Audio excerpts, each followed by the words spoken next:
Good evening and salutations, my GH fans. Let's talk about this whole argument between Carly and Sunny because as I'm watching this, I'm just like, in so many ways, both of them are wrong. Now, granted, Sunny is more wrong in this situation, but a couple of things actually bother me. When Carly was like, you fell in love with Nina, and are you in love with her? You fell in, at first, she was upset. It's just the idea that Sonny fell in love with Nina. And I'm like, didn't you fall in love with Jason? Like, it wasn't that long ago that you were sitting there trying to explain to Sonny that you fell in love with him and you were going to make it real and you were doing it for the business, but it was for the long haul, this, that, and that, and blah, blah, blah, blah, blah. And now you're getting upset with him for the exact same thing that you did not that long ago. And mind you, he actually had an amnesia. Yeah. Okay. You know what? Before I forget this whole thing, it was just something that just that just bothered me. That just kind of pissed me off a little bit. This is towards the end. McCarley's like, "Well, don't come home." I'm sorry. What? You, get this straight. The house that I done paid for, you gonna sit there and tell me that I can't come back in my own house that I paid for? Yeah. Okay. Listen, I get that might have been like the 1950 ways of doing things when the man and the woman are angry at each other, and then the woman's like, "Oh well, you're gonna sleep on the couch. You must have lost your goddamn mind if you think I'm gonna sleep anywhere else other than the bed." Regardless if we both paid for it, ain't no way in hell I'm gonna be sleeping on the couch or not coming back home. I looked at her like she done lost her damn mind. Listen, I am no relationship guru, and people operate how people operate. But if I'm with a woman and somebody tells me you ain't come back home, you ain't sleeping in this bed, I'm gonna look at her like she has three damn heads. But throughout this whole conversation, Sonny is just he's just trying to rush this whole process. She's pissed off and she's like, I need time to think about it. I need some time. And Sonny's like, what time? What are you talking about? We're a family. Let's let's just go. This is after an intense argument. He's like, oh, let's just go back home and talk about this. Talk about this. What do we have to talk about? The whole talking, explaining was right here. You don't get to move on to level B. You didn't finish level. Okay. Uh, and then, Carly must have asked the same question like about 5 or 6 times. Like, how do you feel about Nina? How do you feel about Nina? How do you feel about Nina? See, there you go again. You're dodging the damn question.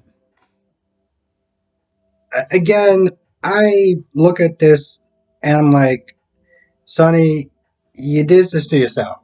You could have told her, you didn't. And now you're in this place trying to rush a process that I'm just like, bro, what are you doing?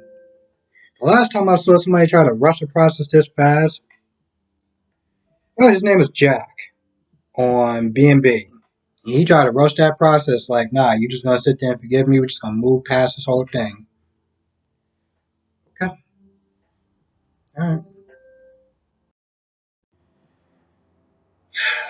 Willow coming at Nina saying that she didn't have a choice. Talking about you took away my choice. No, sweetheart. You had a choice. And no, it was not to lie like Nina said, like a damn idiot. It was to tell the truth before it got to this point. When you found out you should have told the truth. But no, I wasn't thinking I was protecting them. I was thought I was protecting their marriage, and Nina thought it was a good idea. So when she was saying, well, did you use me? Did you use I don't really understand how you're saying that. I don't understand how you're saying that she used you. No, sweetheart, you had a choice. You chose wrong. You chose wrong, and The DA, I mean, granted, he still felt like he's going to win the case. Michael's like, nah, I got you. We're still going to support you because, you know, he can always use him later on. But I'm like, no. And also the deciding factor, and by the way, Nina is free because we all knew that those charges was BS to begin with. And, you know, when the DA from Lambie or Pennsylvania was like, I'm going to call it Lambie, was like, it was Sonny that was the deciding factor in the charges being brought up. And he's like, you know, he didn't feel like a victim. Like, well, that pretty much kind of answered that. But again, to be fair, it should have never went to this point anyway. And Michael was like, yo, I ain't just gonna let this one go. And, you know, Willow was like, what are you gonna do? Like, what are you gonna do? Like, do you not know who his family is? Do you not know how his upbringing, his how he was raised? I mean, you know, when I read through the comments, I remember somebody sitting there making this argument about the reason why um, Willow got with Michael in the first place. A lot of it had to do with Wiley and her missing her own son. And, you know, I don't know how true that is. I'm not saying I've looked at that. I was like, I'm not saying that they're wrong. Whatever the reasons of why she got together with Michael, I'm just like, I hope you don't have buyer's remorse later on because y'all been y'all might have been kind of, you know, playing match with that a couple of times, and you know, just saying, it only takes a couple of times for things to happen. Just put it out there. Now, with that being said, Nina is free. Nina wants to know how did Scott get a hold of that evidence? Like how, you know, did she, you know, like about Willow? Like how did she know about the whole Willow thing or whatever? Oh no, that's not right. My bad. Like how did she know about her and Sonny at Nixon Fall? Like how did she know about their relationship? And you know, Scott's like, yo, I'm not. You're free. That's what matters. By the way, uh, Michael was not happy with Scott up until the point where he got in his face and he was like, yo, it was pretty much about the whole Willow, putting Willow on the stand and just kind of, you know, badgering her. And he got to a point where this is after Scott, to be fair, did start putting his hands on Michael. You know, as far as Snitcher saying, oh, well, you know, it wasn't me, it was your dad that caused all this whole thing or whatever. But Snitcher pointing at his chest, bro, you gonna sit there and put your hands on me, it's not gonna go well. And that's exactly what wound up happening. He wound up punching him in the face. Um, he wanted to punch him in the face, and you know when he was sitting there talking to Willow, he was like, "Yeah, I punched him in the face. I did it. I already talked to my lawyer, so we already kind of solved that." I was like, "Wow, that was like fast. That was fast." Um, you know, this guy was like, "Oh, you assaulted me. That's a crime." Like, Michael was like, "I don't give a damn. Yo, Diane, I need you to handle this for me," and that was pretty much that. Now, Curtis comes to see Marshall. At this point, I don't even think I have to explain this too much. I mean, Curtis, I'm sitting there thinking, didn't he have a plan with Drew to try to get information out of him since interrogating him the way that Stella was sitting there saying wasn't working? So what is he going to do? He goes to Marshall and he starts interrogating him. He's like, where have you been? I want answers. Because he gets in the room and Marshall's like, I plan on getting an apartment, setting down roots or whatever, getting into my family. And Curtis is like, so you just gonna come in here and just plant roots and think that that's cool? I'm like, I'm sorry, sweetheart. Do you think that you own Port Charles now? But it just came down to the same argument. Curtis wanted answers. He pretty much kind of blamed him for his upbringing as far as like stuff that happened, fights and stuff like that. And Marshall blames himself for Tommy and Stella not being, what I'm saying? Like it wasn't Stella's responsibility to kind of pick up the slack when he left. the usual back and forth, and of course, Marshall gives him nothing. Curtis gets upset, and Curtis leaves. The end. That was. It was almost like if you was waiting to sit there and watch that one part. Yeah, that pretty much what it was. So, um, probably just saved a bunch of people a good 5 to 7 minutes of their life that they're not going to get back because well, we already knew how it was going to play out. So. Now Stella came to Portia and pretty much just like you need to be there from you know I don't. I know I may come across as a busybody. Really, Stella? Not you. But pretty much, she was like, she wants Portia to be there for him, because this whole monster situation isn't, going well. So sometime after that, um, Stella comes to see Marshall, and Marshall just like, because they're talking, and they realize that Curtis isn't going to stop, wanting answers. And of course, Marshall says what we already know. Don't worry, Stella. The secret is not going to come out that you knew that I faked my death or you knew I was alive the whole time. And I sat there, I was like, man, I'm so glad I sat down for that one.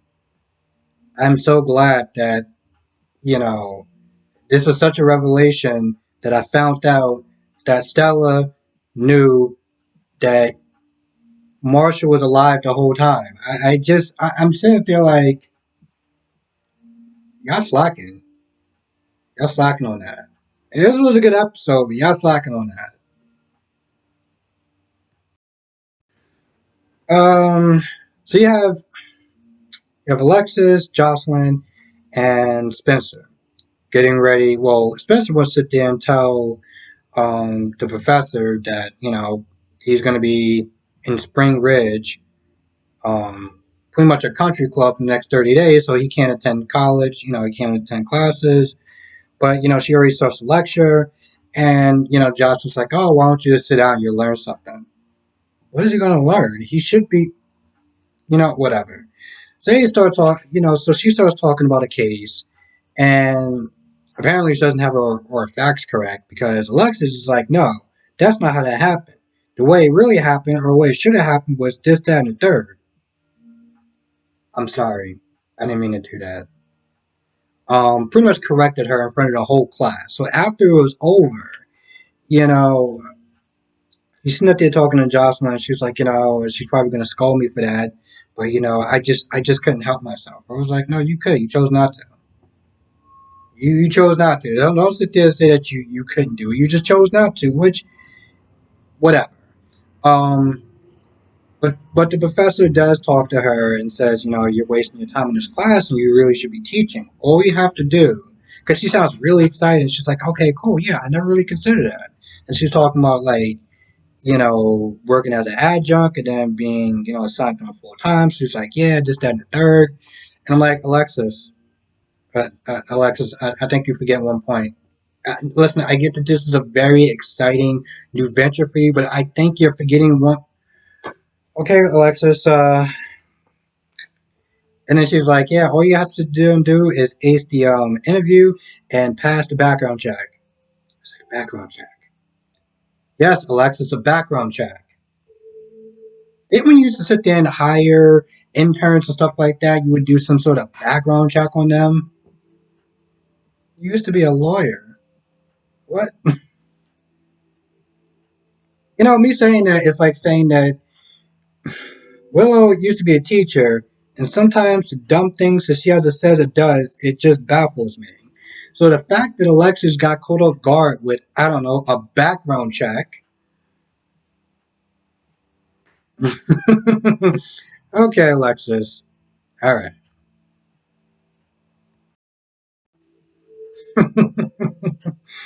Oh my goodness. I'm sitting up there looking at my notes and I'm like, I don't remember a Jack in this episode.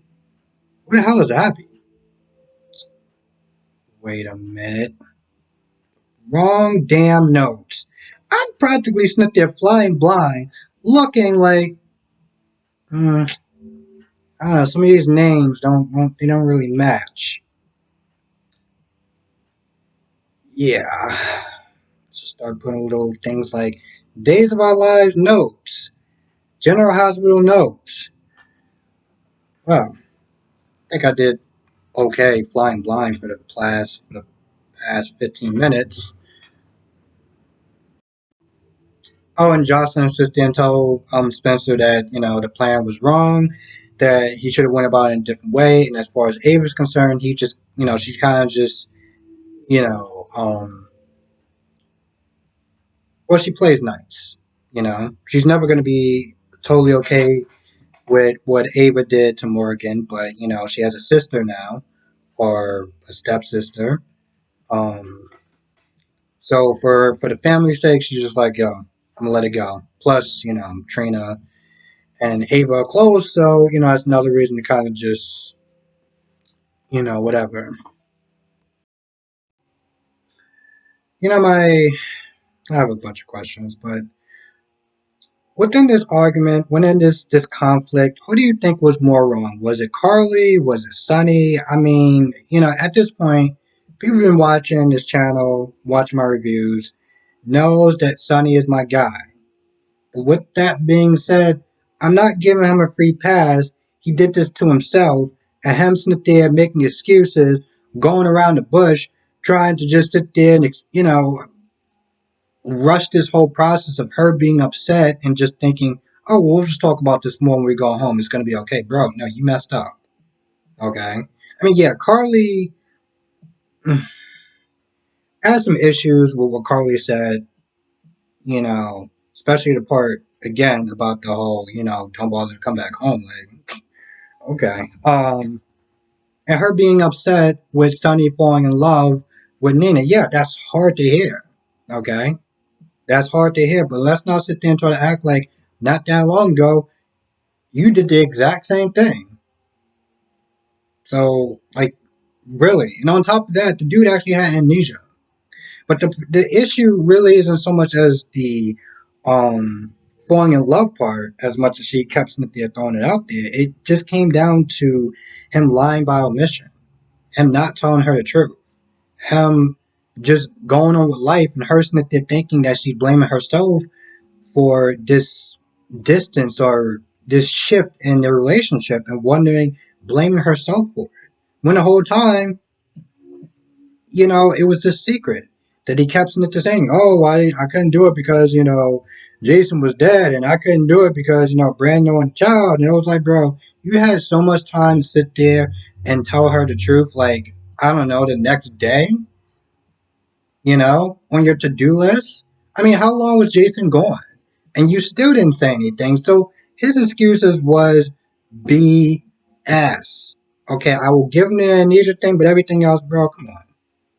Come on. I mean, I know we're supposed to have this whole guy code thing, but bro, you know, you screwed up. I'm not co-signing that. As a fellow male of the male species, I am not co-signing that. So you on your own. I feel like I forgot something else. I really did.